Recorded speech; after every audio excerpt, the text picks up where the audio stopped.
तर बघूनच तोंडाला पाणी सुटलं आहे ना सगळ्यांच्या. तर ही सगळ्यांची आवडती अशी रेसिपी आहे. नमस्कार, मी सविता स्मार्ट कुकिंग रेसिपी मराठीमध्ये तुम्हा सर्वांचं खूप खूप स्वागत करीत आहे. तर आजची आपली रेसिपी आहे पाणीपुरी गोलगप्पे. तर हे बनवायला पण खूप सोपी आहे आणि याची पुरी आहे ते आपण रव्यापासून बनवणार आहोत आणि क्रिस्पी तुम्ही बघू शकता छान फुललेली अशी पाणीपुरी बनणार आहे. तर व्हिडिओ शेवटपर्यंत बघा आणि अजूनपर्यंत माझ्या चॅनलला सबस्क्राईब केलेलं नसेल तर प्लीज सबस्क्राईब करा, बेल आयकॉन प्रेस करा, व्हिडिओला खूप लाईक शेअर कमेंट्स करा, ऑल ऑप्शन सिलेक्ट करा म्हणजे मी रेसिपी टाकली की तुम्हाला नोटिफिकेशन येऊन जाणार. चला मग सुरू करूया आपल्या रेसिपीला. तर त्यासाठी मी इथे घेतलेला आहे मी 2 वाटी रवा घेतलेला आहे, कारण आपण जी पुऱ्या आहे पाणीपुरीच्या त्या रव्यापासून करत आहोत, मैदा यूज करणार नाही आहोत. म्हणून मी इथे 2 वाटी रवा घेतलेला आहे. त्यानंतर आपल्याला इथे स्वादानुसार मीठ लागणार आहे, म्हणजे मी जवळपास पाऊण चम्मच मीठ घेतलेला आहे, तो टाकून घ्यायचा आहे. आणि आता आपल्याला याला छान असा याचा घट्टसर असा गोळा तयार करून घ्यायचा आहे. तर त्यासाठी थंड पाणी नाही घ्यायचं, थोडंसं कोमट गरम पाणी घ्यायचं. तर आता आपण यामध्ये पाणी टाकून त्याचा घट्टसर असा गोळा तयार करून घ्यायचा आहे.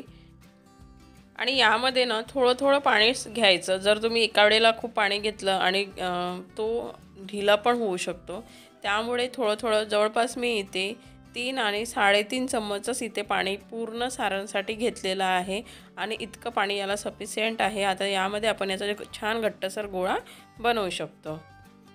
तर इथे आता आपलं छान घट्टसर असा गोळा झालेला आहे, तुम्ही बघू शकता. मी छान त्याला मळून पण घेतलेला आहे आणि इतकाच घट्ट हवा, खूप ढिला नको. पुरीपेक्षा पण आपल्याला याचा डो हा घट्ट असायला हवा.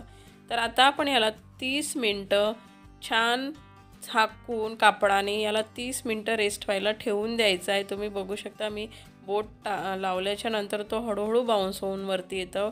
आपला डो असा तयार झालेला पाहिजे, तेव्हाच पुरी छान फुलते आणि क्रिस्पी होते. तर मी आता याला छान कपड्याने त्याला थोडंसं कपड्याला ओला करून घेते आणि त्यानंतर याला छान आपण 30 मिनटं झाकून ठेवायचं आहे. आणि 30 मिनटाच्या वरती झालं तरी चालेल, पण 30 मिनटाच्या खाली झालेलं नाही पाहिजे. तर इथे आता आपण खट्टा पाणी म्हणजे तिखा पाणी करून घेणार आहोत. तर मी चटणी केलेली होती, हिरवी चटणी. तर मी त्याच्यामध्येच पाणी आणि थोडं मीठ आणि आमचूर पावडर टाकून आणि थोडा चाट मसाला टाकून यामध्ये पाणी वाळवत आहे. म्हणजे याची रेसिपी मी साबुदाणा कटोरी चाटच्या रेसिपीमध्ये ॲड केलेली आहे. तुम्हाला बघायची असेल तर तुम्ही त्या व्हिडिओवर जाऊन बघू शकता. तर या चटणीमध्ये मी पुदिना, कोथिंबीर, अद्रक, मीठ, हे याचं मिरची याचं मिश्रण केलेलं होतं. मिक्सरमधून याला बारीक करून घेतलेलं होतं. त्यानंतर मी आता यामध्ये आमचूर पावडर आणि थोडं मीठ ॲड करून याला खट्टा पाणी तयार केलेलं आहे. तर इथे आपला खट्टा पाणी तयार झालेला आहे, तुम्ही बघू शकता. आणि पुदिना असल्यामुळे त्याचा कलर थोडा काळाच असतो. तर आता आपण मिठा पाणी म्हणजेच गोड चटणी करून घ्यायची आहे. तर मिठी चटणी पण मी साबुदाणा कटोरी चाटसाठी रेसिपी केलेली होती. तर ते पण त्या व्हिडिओवर अपलोड आहे, तुम्ही तिथे जाऊन बघू शकता आणि मी डिस्क्रिप्शनमध्ये याची लिंक देणार आहे. तर यामध्ये मी खजूर आणि गूळ हे याला शिजवून याची चटणी केलेली होती. यामध्ये मीठ टाकलेलं होतं. तर आणि मी त्याचं पल्प जे निघालेलं होतं ते ठेवलेलं होतं, कारण आपण वेस्टेज काहीच जाऊ देत नाही. तर ते पण मी गाळून घेत आहे. आणि आपण जसं इडलीचं बॅटर टाकतो आणि त्यापासून आपण डोसे, अप्पे असे करतो, तर तसंच असते.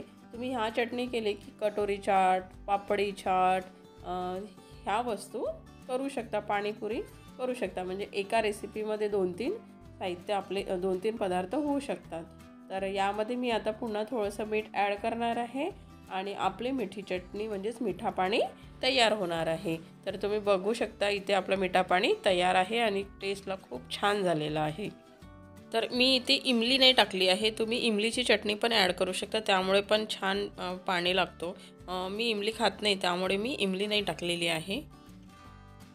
चिंचेला छान शिजवून त्याचं पेस्ट करून तुम्ही यामध्ये ॲड करू शकता. तर इथे आपली गोड पाणी पण तयार आहे. आता इथे आपण आलूचा मसाला तयार करून घ्यायचा आहे. तर मी इथे 4 बटाटे त्याला बॉईल करून घेतलेले आहे. आता आपण त्याला स्मॅश करून घ्यायचे आहे. त्यानंतर आपण हे बटाटे स्मॅश होत आले की यामध्ये आपण मी अर्धा वाटी मटर घेतलेले आहे. तुम्ही हवं तर मूग पण घेऊ शकता, चणे पण घेऊ शकता. तर मी अर्धा वाटी मटरचे दाणे घेतलेले आहे आणि ते यामध्ये टाकून घ्यायचं आहे. त्यानंतर इथे मी मसाला घेतलेला आहे. त्यामध्ये अर्धा चमच तिखट आहे, पाऊण चमच मीठ आहे, अर्धा चमच जिरेपूड आहे आणि अर्धा चमच चाट मसाला आहे. तर आणि त्यानंतर हे टाकून द्यायचं आहे मसाला आणि त्यानंतर यामध्ये आपण कोथिंबीर टाकून याला छान मिक्स करून घ्यायचं आहे. सर्व मसाला एकजीव झाला पाहिजे. तर ते करून घेऊया आपण. तर इथे आपला आलू मसाला आता तयार झालेला आहे. तर आता आपण रव्याचा डो जो तयार केलेला होता त्याला आता 30 मिनटं झालेली आहे. तुम्ही बघू शकता 30 मिनटानंतर तो छान फुललेला पण आहे. तर आता आपण याला थोडंसं पुन्हा सेट करून घ्यायचं आहे आणि त्यानंतर सेट करून झालं की त्यानंतर आपल्याला याच्या आता पुऱ्या लाटून घ्यायच्या आहेत. तर इथे आता डो पण सेट करून झालेला आहे. तर आता आपण पुऱ्या लाटून घेऊया. तर याच्या पुऱ्या लाटताना रव्याचं असल्यामुळे याला थोडंसं याचा गोळा हा घट्टसरच असतो, त्यामुळे याला थोडं प्रेशरने लाटायचं असते आणि त्याच्यातही याची पुरी ही पातळ लाटायची असते. जितकं तुम्हाला पातळ लाटता येईल तितकं याला पातळ लाटायचं आहे. तर मी आधी पोळपाटला थोडंसं पीठ लावून घेतलेलं आहे आणि आता आपण गोळा तयार करून घेऊ आणि याला छान पातळ असं लाटून घ्यायचं आहे आणि त्यानंतर पूर्ण छान समप्रमाणात लाटून झालं की आपल्याकडे असे कट करण्यासाठी डब्याचं झाकण किंवा ग्लास छोटावाला असे वस्तू घेऊ शकतो. तर माझ्याकडे हे कुकीज कटर आहे. तर मी याने आता इथे कट करून घेते आणि मी थोडा छोटा साईज काढत आहे. आणि कट करत असताना तुमचा डो जर छान घट्ट असेल आणि लाटून झाल्यानंतर पोळी पण ती छान घट्टसरच आहे, ढिली नाही पडली आहे, तर तेव्हा कट करतो तेव्हा तो शेप जसाच्या तसाच राहतो. जर लूज झाली असेल, ढिली झाली असेल तर ते शेप कसं सिकुडून जातो. तर तुम्ही बघू शकता इथे आणि त्याचा डो घट्टच ठेवल्यामुळे आपला पटकन होणार आहे.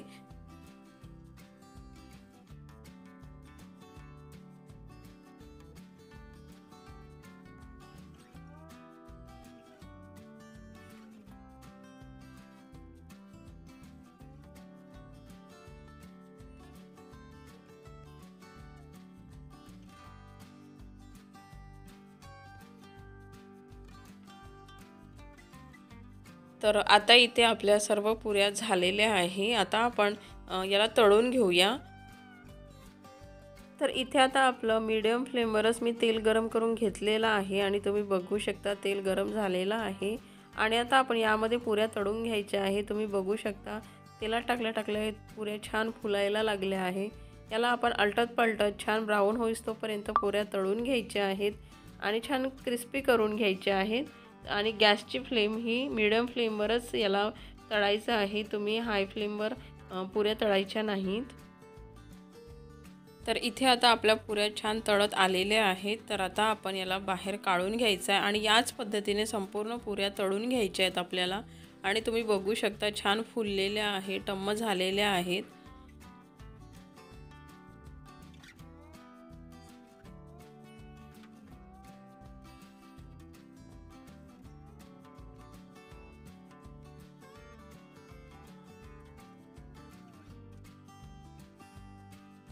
तर आपल्या पुऱ्या पण तळून झालेल्या आहेत आणि आपल्या चटण्या पण म्हणजेच पाणी पण तयार आहे. गोड पाणी, तिखट पाणी आणि मी इथे शेव घेतलेले आहे, थोडंसं कांदा बारीक कट करून घेतलेला आहे आणि अनारचे दाणे घेतलेले आहे डेकोरेटसाठी.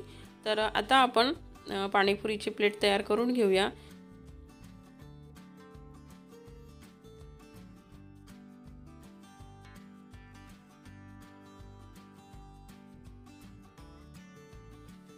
बटाटा मसाला झाला की यामध्ये बारीक चिरलेला कांदा टाकून घेते. त्यानंतर आपला खट्टा पाणी टाकून घ्यायचं आहे. त्यानंतर आपण मिठा पाणी ॲड करणार आहोत आणि मी सर्व पाणी थोडं टाकून घेत आहे, कारण पूर्ण प्लेट करेपर्यंत ते पूर्ण सॉफ्ट होऊन जाणार आणि म्हणून मी थोडं पाणी टाकत आहे. त्यानंतर आपण मिठा पाणी टाकून घ्यायचं आहे, म्हणजेच गोड पाणी टाकायचं आहे. त्यानंतर आपण शेव टाकून घ्यायचे आहेत.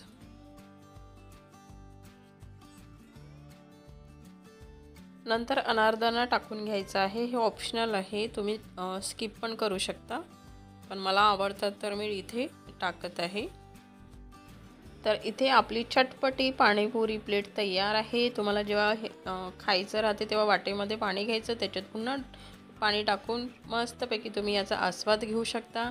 आणि आहे ना घरी बनवायला साधी सोपी पटकन होणारी अशी रेसिपी।